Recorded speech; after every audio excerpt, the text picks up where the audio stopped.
So there's this small, incredibly under-recognized game that's almost made me delete my YouTube channel 2 times now. It's called The Beginner's Guide.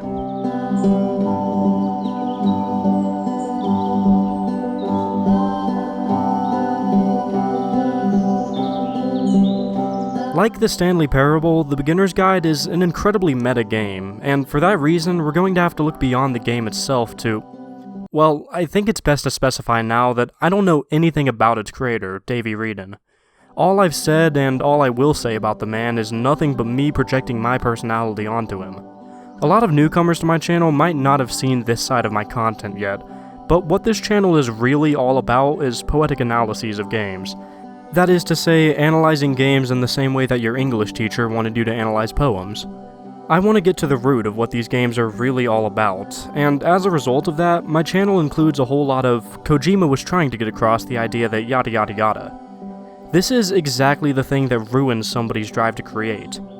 Anyone that exists in the public eye as prominently as someone like Hideo Kojima or David Lynch or indeed Davey Wreden will almost definitely have a part of them that tells them not to risk being too creative, a fear of showing more sides of yourself to the public eye. Even as someone as not famous as me, my recent subscriber boom put some of that same fear into me and really messed with my creative process for a few days. Well, for every Stanley Parable, there are going to be a whole lot of leeches, and this is where I come in. One way or the other, the Stanley Parable was Davey Wreden putting a piece of himself out into the public eye, although to what degree I can't say. People like me then made videos about the game, calling Davey Wreden frustrated with the audience's role in the creative process. For a man who we all know so little about, what a horrible first impression a video like that must be for him. Say that my video on the Stanley Parable took off and got 1 million views. Suddenly, a huge chunk of the game's player base stops seeing the game as a fun expression of the irony inherent to interactive art, and starts seeing it as some sort of cry for help. So before we move on, let me put this in huge letters across the screen. Like all of my poetic analyses, this video is about what the Beginner's Guide means to me, not what it means to Davey Wreden. So, where were we? Right. Like the Stanley Parable, The Beginner's Guide is an incredibly meta game, and for that reason, we're going to have to look beyond the game itself to see what sort of conditions it was made under. No, that isn't right either. We're still trying to look at the artist rather than the art. But it's meta, how can I not look beyond the game files themselves? That's literally the definition of... Look, let's just try to decrease the scope of this video a little bit. The Beginner's Guide, to me, is all about one simple, powerful metaphor. In my interpretation of this metaphor, we have Davey Wreden playing the role of a person like me, someone who lives off the thrill of explaining other people's art, even if it was never meant to be explained in such detail. He narrates us through his thoughts on the work of a fictional game creator named Coda, from his first Counter-Strike map to his very last game. This game very much plays out like a Leadhead video. If I were to make a video on all of Coda's games, it would look and sound a lot like The Beginner's Guide. We start out with this hopeful, nostalgic look at the abstractations in Coda's first Counter-Strike map. Davey remarks on how these nonsensical floating crates break the illusion that this is a real place, but that they also give it a personal touch, reminding you that the map was made by a person. A simple analysis of a simple level, but in this analysis he gives us, there's one line that makes my skin crawl after having already seen where this game was going a year ago. I mean, not that they're all fascinating as games, but that they are all going to give us access to their creator. I want us to see past the games themselves. I want to get to know who this human being really is. And that's exactly what we're going to do here. Davey says that he wants to go beyond the game and use the game to learn about its creator. This is where an analysis like mine becomes actively malicious. Unfortunately, however, it's a line that I have to dance on just about every time I make a video on a specific game. No matter how many times I try to bring across the point that this is just my interpretation, even if you completely disagree with my video, the next time you play BioShock, you're going to see a little bit of my analysis in it. And it's inevitably going to warp your perception of the game at least a little bit. And if you're really swayed by that video, then BioShock becomes a game that's coming from my perspective as much as it is its creators. Hearing an analysis like this irrevocably changes the game a little bit, and as someone who's very much into archival, this can be so harmful. If that isn't bad enough for you, let's take a look at a possible outcome for a game's creator after me making a video like this. For this, we'll look at a game that I'm working on and off, Silver Smoke. I don't want to ruin the game for you in case it ever releases, so let's just say that it's a horror game, about a horror that's very personal to me and that a lot of people can relate to. This horror doesn't control my whole life, I only think about it like once a day tops, but in those brief moments that I am thinking about it, it's a very real horror. If you didn't have access to the catalog of my thoughts that is this channel, and you only played Silver Smoke, you might interpret from it that I'm an incredibly troubled person, and that this small, momentary horror of mine has put me into a horribly depressive state. After all that you would have seen from me up to this point is something horrible and depressive. Well, maybe I just like to talk about dark things so that I can focus the rest of my mental processing on optimistic thoughts. Having only played my game, you wouldn't have any way of knowing that. All you would have seen is the small, subtle dark side, isolated and amplified to fill out an entire game. After all, you wouldn't say that the creators of Silent Hill 2 are depressed just because they made a depressing game. Well, this is very much the trap that Davey Wreden falls into in the beginner's guide. He's trying to analyze the creator, using his art as a medium, rather than just trying to analyze the art for what it is. I need to emphasize once more that Davey Wreden is simply playing a self-titled character in this game. When you hear me say Davey Wreden, I'm referring to the in-game character, not the real-life man himself. So, as he says while talking about this first map of Coda's, he wants to learn more about Coda by looking at his games. Well, next up we move on to Coda's second game, Whisper. This chapter of the beginner's guide seems more focused on establishing a bit more of Davey's character in all of this. He says all sorts of lines that sound like something I would say. And I think that we should talk about his games for what they are, rather than for what they're not. We get the first occurrence of the 3 dots, and the first prison, this maze. This is the first thing that hints, at least to Davey, that these games are somehow connected. After all that, we get this idea of sacrificing ourselves to save others, which will play a major role in later games. But I won't be analyzing Coda's games much here, the focus is on the beginner's guide as a whole.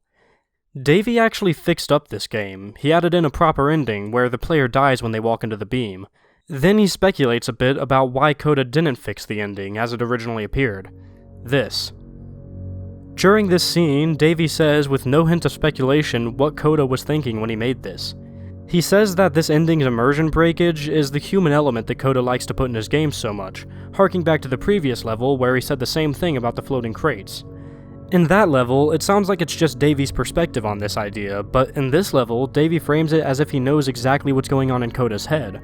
He says, with no confirmation from Coda, that this idea of breaking the fourth wall and getting across thematic ideas through this experimental, abstract game design is what led him to create his next set of projects. To be honest, this seems like a safe assumption to me. After all, if Coda didn't see any appeal in this glitch in Whisper, he would have fixed it. So far though, this is more or less fine. We're not speculating on Coda's character much at all, more so on his tastes. However, this does further emphasize a bit of what we heard in the last level. Davey is more interested in analyzing the creator than he is the game, which is going to turn out to be his downfall by the end of this story. As for a YouTuber like me, who really does try to separate the art from the artist, it's impossible for me to say that I can look at a work of art, decide what it means to me, and not project that viewpoint onto the creators. A great example of this is my video on the Stereophedelics discography, where I basically attempt to analyze the duet's relationship problems by analyzing their music, under the thin guise that I'm really talking about 2 characters that the duet made up. History repeats itself, I guess. Anyways, so far so harmless, but pretty soon we're going to get a look at how this type of analysis can be incredibly harmful to a person's creative energy, and much more. In the meantime, however, we get to see the first in a series of much more blatantly artistic games by Coda, starting with Backwards. This is just a simple little game with a simple little message. As Davey says, it works because it gets in and out so quickly. So boom, now we know that this Coda guy is one of those artistic game creators who doesn't care at all if his game has any mainstream appeal or challenge or fun factor or anything, so long as it says something. I can get with that, and so can Davey by the look of things. However, this now means that Davey needs to start interpreting these games more. He now sees Coda's games as something that have a real message about Coda. Well, let's move forward to our next game, Entering. It's basically just a joke game. You walk through the woods and you see a sign that says you are now entering, and that's it. The most you could interpret from this is that it's Coda entering this phase of making more artistic games like Backwards. Then we get another game, nonsense in nearly every direction. This is, like most of Coda's games, something that could be thrown together in a matter of hours. It's a creator spending a fraction of his time to express some stressful part of the creative process. It's no different than during my MGS4 video, when I added footage of myself editing the video to the button mashing sequence, as a little Easter egg referencing how tedious video editing can be. This is just a tiny fraction of Coda's creative energy, but Davey is treating it like it's a reason to be worried about Coda. Well, as Ready Set Fish tells us, This idea of feeling separated from his creative energy is something that Coda liked to work with. Seemingly, he just felt like it would be something that he could relate to. He could go and make great games all day, but when he's lying in bed, he might still be worried that he isn't being as creative as he could be. That's a perfectly normal part of the creative process. I feel that when I go to bed, as I'm sure basically every creator does. Nothing to be concerned about, just a simple expression of part of the creative process that isn't discussed very much. That's all. But Davey doesn't see it that way. He wants to look further into this than was intended and figure out something about Coda that really isn't there to learn. I'm beginning to feel like a broken record, so let's summarize a bit. Over these next couple of games, Coda just continues with this idea that it's more important that his games be relatable to him than anyone else. We even hear about Coda and Davey getting into arguments over whether or not a game needs to be playable to be worth making. Davey thinks they do need to be playable, but Coda disagrees, simply because he's making these games for himself. He can play something like Notes and know that he isn't depressed for making this. He's just dealing with the low points of his creative process. Well, Davey doesn't see it that way. He sees it as Coda actually being depressed, and there's a very real reason for him gravitating to that mode of thinking. It's a reason that's impacted almost every video I've ever made. I'll just let him explain it. I just felt so strongly that if I could have connected with him, that if I could have somehow made his work my own, that I would finally be once and for all happy. It was that I needed to see myself in someone else. I needed to be someone other than me. But he stopped and left, and it felt somehow like I had failed. Davey's character is jealous of Coda's artistic integrity. He's trying to understand these games just so that he can feel an ounce as creative as Coda was.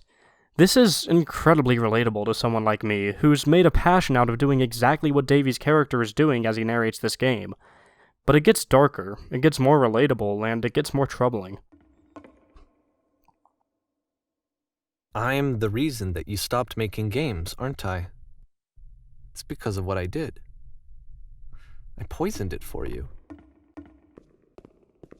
I don't think I ever told you this, but when I took your work and I was showing it to people, it actually felt... it felt as though I were responsible for something important and valuable. And the people who played them, they treated me like I was important. They really listened and cared about what I had to say. Even though I was showing your work, I felt good about myself. Finally, for a moment, while I had that, I liked myself. Yep, that's the long and short of it. When I make a video explaining what I think Firewatch is all about, all I'm really doing, at least from this perspective, is packaging up someone else's work as my own. You guys tell me that I'm right on the money with my analysis of the game, and boom, I get dopamine. Then, next time I play through the game, I'm half thinking about the game itself, and I'm half thinking about my video on the game. Suddenly, through some crazy mental gymnastics, I've managed to practically put myself on the developer team for the game, all in my own head. It gradually begins to feel like I was a part of the creative process for this game I liked so much, and as imaginary as that is, it's such a good feeling. But you also have to imagine how that must make the creators of Firewatch feel, knowing that even if it wasn't my intention, I'm essentially trying to steal some of the credit for their accomplishment and give it to myself. Sure, some people might say that my videos make people appreciate a game more, but others might say I'm just a leech. Personally, I disagree with that viewpoint, and I'm almost certain that it isn't a self-defense mechanism. On a fundamental, philosophical level, I don't think that someone is a leech for doing what I do, but it's a viewpoint that's well worth considering nonetheless. And all the precautions I've taken while writing this essay are a result of that consideration. As I've tried to ever since I first played the Beginner's Guide, I'm going to continue taking extreme care not to say, Kojima was trying to get across the fact that yada yada yada, and make sure to instead say, Kojima's message to me says that yada yada yada. Because whether this game agrees with this viewpoint or not, I really don't know, I'm always going to be of the belief that art is special purely because it's so delicate. Any random guy like me can get their muddy footprints all over a piece of art by making a video like this. That delicacy, however, is what makes art special. Sure, I might break a piece of art with a video like this, but art exists to be broken. Every work of art, and even art as a whole, is to me ultimately about the individual viewer. It's about the inherent subjectivity of the human experience. I might see the Beginner's Guide as a cautionary tale about the pitfalls that someone like me has to avoid, But at the same time, it might also be Davey Wreden learning to accept that someone like me is an inevitable part of the art world. Maybe he's learning to accept this cycle of people taking his art and making it their own. After all, he's the one narrating the game, playing the role of the people that I think this game is being so critical of. So with that in mind, maybe he's simply saying, yeah, you know what, as soon as it goes public, my art isn't really my art anymore. Maybe me releasing my art is just me kicking it out of the nest to go and become its own thing. Again though, we can't possibly know what was going on in the head of Davey Wreden when he made this, and ultimately, I don't think we should even try to know. At least, not from an analytical standpoint. The reason that the story to this game ultimately ends up being so tragic is simply because Davey's character obsesses over Coda instead of over Coda's games. The character seemingly decided that art isn't about the viewer, and is instead about the artist. Because of this, he feels incredibly inadequate when he first encounters the tower, Coda's final game. He isn't trying to analyze Coda's games, he's just trying to analyze Coda. If he were to just play through Coda's games and discuss what they mean to him, he wouldn't be having this issue here. His analysis would be 100% correct, at least to him. After all, he knows himself better than anybody. But since he's trying to talk about what they mean to Coda, he'll never have a perfect 100% correct analysis. He'll feel inadequate forever. He'll feel like a failure until he moves on past this viewpoint. Even as I'm 9 pages in, I'm still trying to figure out what exactly this essay is. Is it just me rambling on about a bunch of negative thoughts that this game gave me, or is there a real lesson here? Something I can take away from this game and use to my advantage, to not fall into the same trap that our narrator fell into? I think that there is. Creating an analysis on someone else's work of art is an inherently messy thing. You just can't do it cleanly. Instead, you have to make someone else's art your own through your analysis of it. You have to lean into this role that some people would call parasitic. You have to firmly adopt the philosophy that once you put out a piece of art, it's no longer yours. BioShock doesn't belong to Ken Levine and Irrational Games anymore. It belongs individually and perfectly equal measure to the millions of people who've played it. Every player got their own personal version of BioShock that was, in some abstract way, tailor-made to them. I got my own experience with BioShock that I reflected my own personal views and beliefs off of, just as you did and the next player did. You really need to adopt this philosophy to stay sane doing what I do. If you try to analyze Ken Levine's version of BioShock, you'll never get it right, and you'll know that your analysis isn't 100% correct. You'll go crazy. You need to genuinely believe that the art you observe becomes your own through the simple act of observing it. That a work of art genuinely does stop being about the creator as soon as you get your hands on it. So, while I still haven't written an analysis of The Beginner's Guide by Davey Wreden, I hope that you've enjoyed my analysis of Leadhead's The Beginner's Guide.